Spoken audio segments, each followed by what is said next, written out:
안녕하세요. 정치 한류 해외 반응을 소개하는 정말 치명적인 클래스 정치 클래스 TV입니다. 오늘은 파친코 자이니치 3세 배우 소지 아라의 박소희가 내 진짜 이름이란 제목의 BBC 기사를 소개하겠습니다. 2017년 출간된 제일 한국인의 삶과 애환을 담은 소설 파친코. 이 작품이 드라마화되면서 국내의 여러 배우들이 출연자 명단에 이름을 올렸습니다. 파친코는 제일 한국인과 관련이 깊습니다. 일본으로 건너간 한국인들은 공공기관이나 민간기업에 취업할 수 없었고 생계 유지를 위해 파친코 기계제조 하청업체에서 일을 하기 시작하면서 파친코 산업에 발을 들였습니다. 한때 산업의 70%를 제일 한국인이 점유했을 정도였습니다. 극중에서 주인공 선자의 둘째 아들인 모자수도 파친코를 운영합니다. 모자수를 연기한 배우는 소지 아라이. 하지만 사실은 본명이 아닙니다. 그의 이름은 박소희, 파친코 속 가족과 같은 제일 한국인 3세입니다. 박씨의 조부모님은 제2차 세계대전에 한창이던 일제강점기에 일본을 건너왔습니다. 일자리를 구하기 위해서였습니다. 대부분의 제일 한국인처럼 할아버지는 공사판에서 일을 했고 할머니는 쇠붙이를 모아다가 팔았습니다. 아버지는 기자이자 사회활동가였습니다. 어머니도 아버지와 함께 활동가로서 일본에서 제일 한국인의 목소리를 대변했습니다. 부모님은 대학 시절 어렸을 때부터 써온 일본 이름을 버리고 한국 이름을 택했습니다. 제가 태어나자 박소희라는 이름을 지어줬습니다. 박 씨는 한국 이름을 갖고 조선학교가 아닌 일반 일본 학교를 다녔습니다. 어린 그가 학교에서 겪은 스트레스는 컸습니다. 자이니치, 그것도 3세가 한국 이름만 사용하는 경우는 정말 드물었어요. 어릴 때는 제 이름이 싫었어요. 학년이 바뀔 때마다 전쟁터에 나가는 것 같았어요. 아이들이 이름을 이상하다며 많이 놀렸죠. 하지만 누가 제 이름을 비웃을 때마다 저는 맞서 싸웠어요. 그는 다행히 일본에서 심한 차별을 경험하진 않았다고 했습니다. 하지만 아직까지도 어린 시절 집대문 밑에 끼워져 있던 쪽지를 기억했습니다. 삐뚤빼뚤한 일본어로 너네 나라로 돌아가라고 적혀 있었어요. 어머니는 이런 거 읽을 필요도 없다면서 바로 버리셨죠. 시간이 지나면서 그는 한국 이름을 지어준 부모님께 감사했습니다. 아이러니하게도 제 주변을 보면 한국인으로서 정체성을 숨기고 살 때 더 많은 어려움을 겪는 것 같았어요. 정체성을 숨기고 있기 때문에 공개되었을 때의 두려움이 크다고나 할까요? 저는 오히려 제게 적극적으로 다가와서 한국에 대해 묻는 일본인을 많이 만났어요. 부모님이 제가 삶을 좀 더 심플하게 살 수 있도록 도와주신 셈이죠. 박 씨가 처음부터 배우의 꿈을 품은 건 아니었습니다. 그는 와세다 대학교에서 무역을 전공했습니다. 졸업 후에 세계를 돌아다니며 일을 하고 싶다는 생각이었습니다. 아버지가 영화를 좋아하셔서 저도 어릴 때부터 매달 영화 잡지를 모으고 영화를 보러 다녔어요. 게리 쿠퍼, 캐리 그랜트, 잉글리드 버그만 같은 배우들이 저의 우상이었죠. 그래도 배우가 되겠다는 생각을 한 적이 없었는데 대학에서 공부는 안 하고 영화 보면서 놀러만 다녀서일까요? 졸업할 때쯤 한번 도전해보자는 생각이 들었어요. 그는 도쿄에서 벤트의 연극에 참여하면서 연기 커리어를 시작했습니다. 일본에서 연기 활동을 하면서도 가명을 만들지 않았던 그가 왜 다시 소지 아라이로 불리기 시작했을까? 그는 일종의 예명이라며 씁쓸하게 웃었습니다. 우스운 일이죠. 일본 연예계에서도 10년 넘게 박소희라는 이름으로 활동했거든요. 그런데 미국으로 건너가 배우 활동을 하면서 상황이 바뀌었어요. 이 이름으로서는 일본인 배역 오디션을 볼 수 없었거든요. 한국인도 일본인도 아닌 그 경계에 있는 자이니치를 이해해주는 곳은 많지 않았죠. 결국 그는 미국에서 배우 일을 하면서 예명을 쓰기로 했습니다. 아라이는 친가에서 쓰던 일본 성씨입니다.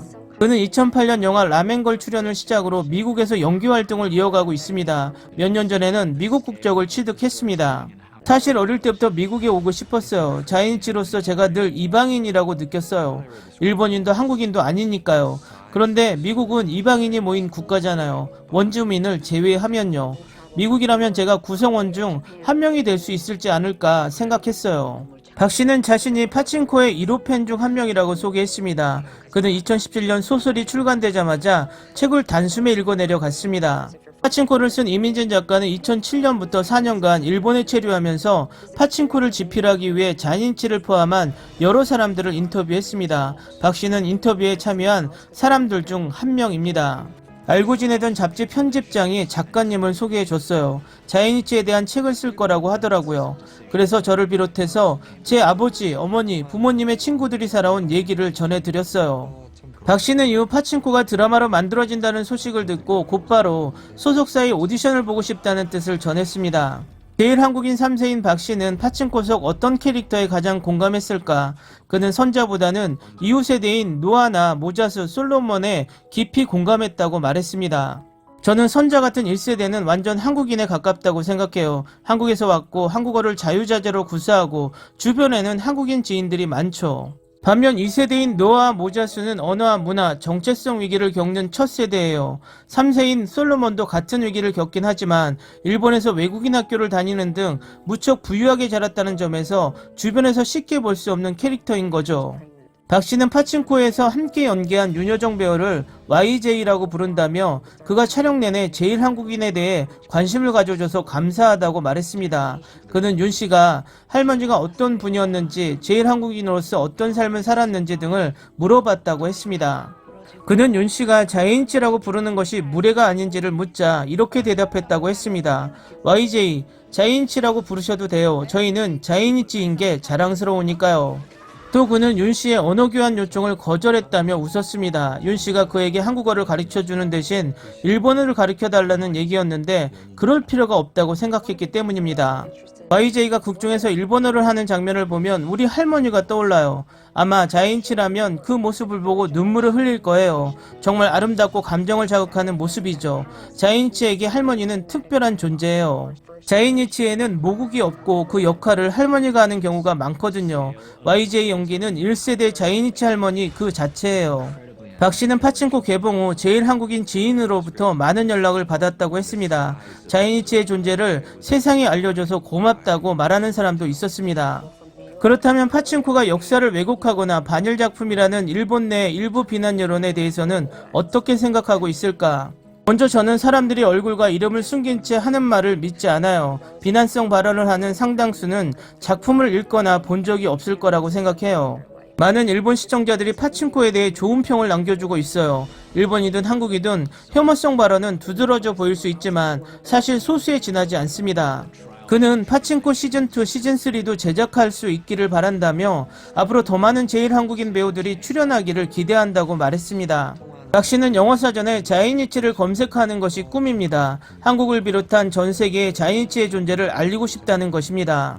제가 더 열심히 더 잘 연기한다면 더 많은 사람들이 자이니치를 알게 되지 않을까요? 그러면 언젠간 사전에도 올라갈 수 있을 거라 믿어요. 기사 잘 보셨나요? 모자수 역의 박소희 씨의 삶이 바로 파친코의 이야기인 것 같습니다.